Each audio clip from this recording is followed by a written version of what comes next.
OK, well, let's return to our top story on Russia appointing a new general in Ukraine. Let's bring in Dmitri Trenin, who's in Moscow. He's a political analyst. Welcome to the programme. How do you read this shuffle for General Gerasimov? What message do you think the Kremlin is trying to convey here? Well, I think that the message the Kremlin is, it's not so much the message that the Kremlin is trying to convey. I don't think it's about public relations. I think this is about the streamlining of the chain of command with regard to the Ukraine operation and the appointment of the chief of the general staff, General Gerasimov, to be the person in charge of the operation means that the importance of the operation has grown and that the scope of the operation may expand beyond what we see today. That, I think, is very significant. That's how I read it. Right, and that's the scope of the operation. But in terms of the scope of his overall power, what sort of power does he wield in the battlefield there in Ukraine?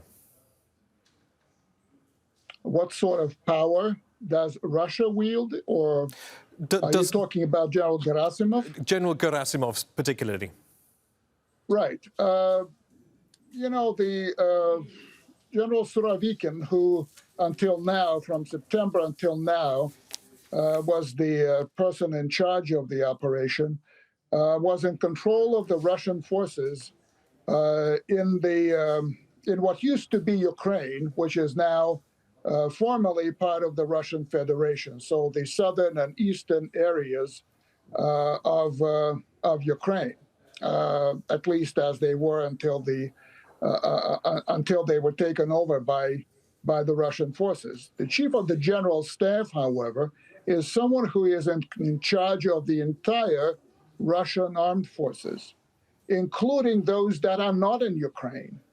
There have been some an intensification of Belarusian military contacts recently. So General Gerasimov, rather than General Surovikin, is someone in charge of the Russian forces that are currently deployed in Belarus.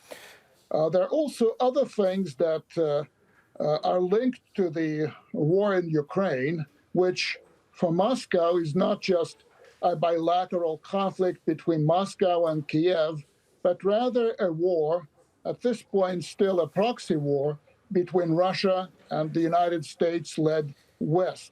So all Russian forces, wherever they are, could become more closely linked to the operation in Ukraine.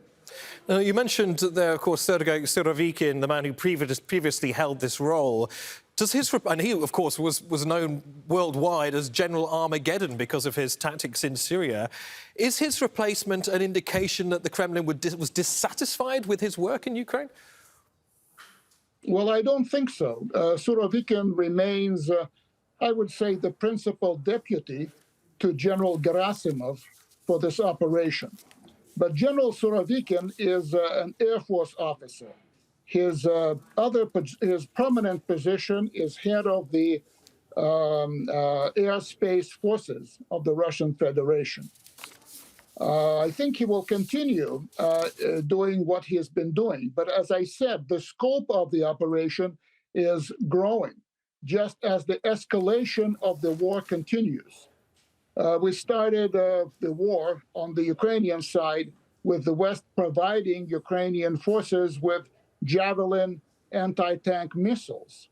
Right now, the talk is about providing Ukraine with armor, with heavy tanks from NATO countries.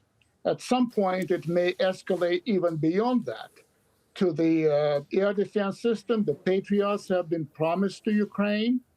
And also, at some point, there may be combat aircraft. So the war is getting bigger, more dangerous, and I think this is above the level of the field commander. This is now in the hands of the overall commander of the Russian armed forces. This is at least my reading of the appointment. Dmitri Trenin, really great to hear your thoughts on this incredibly critical new appointment by the Kremlin. Thank you.